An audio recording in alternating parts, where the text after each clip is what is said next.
റിനോൾട്ടിന്റെ Duster 110 വാഹനങ്ങൾക്ക് പൊതുവെ complaints ആണെന്നുള്ള ഒരു ടോക്ക് ഉണ്ട്. ശരിക്കും 110 എഞ്ചിനിൽ വരുന്ന എല്ലാ ഡസ്റ്ററുകൾക്കും ഈ കംപ്ലൈൻസ് ഇല്ല എന്നാണ് ഞാൻ മനസ്സിലാക്കുന്നത്. ഏതോ ഒരു സമയത്ത് ഇറങ്ങിയ ചില വാഹനങ്ങളിൽ ആ കംപ്ലൈൻസ് കണ്ടിട്ടുണ്ട്. അത് കരുതി എല്ലാ വാഹനങ്ങൾക്കും ആ പ്രോബ്ലം ഇല്ല എന്നാണ് ഞാൻ മനസ്സിലാക്കുന്നത് കേട്ടോ.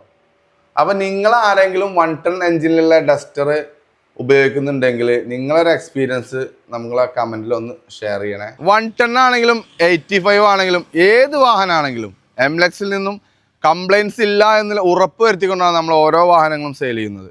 നമ്മളത് ഇന്ന് പുതിയ സ്റ്റോക്ക് വന്നിട്ടുള്ളത് 85 എഞ്ചിനിൽ വരുന്ന ഡസ്റ്റർ RX-Z ടോപ്പ് എൻഡ് വേരിയൻറ്റിൽ നിൽക്കുന്ന സെക്കൻഡ് ഓണർഷിപ്പിൽ 98,000 കിലോമീറ്റർ ഓടിയ ഫുൾ കമ്പനി സർവീസോട് കൂടിയ നല്ല ഹൈ ക്വാളിറ്റി വാഹനം.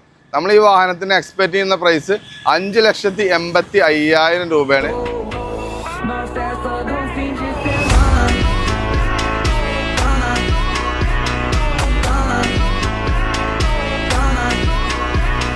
ലൈഫിൽ എന്തെങ്കിലും ഒരു വാഹനം എടുക്കാൻ ഉദ്ദേശിച്ചിട്ടുണ്ടെങ്കിൽ നമ്മളെ പേജ് ഒന്ന് ഫോളോ ചെയ്തോളൂ.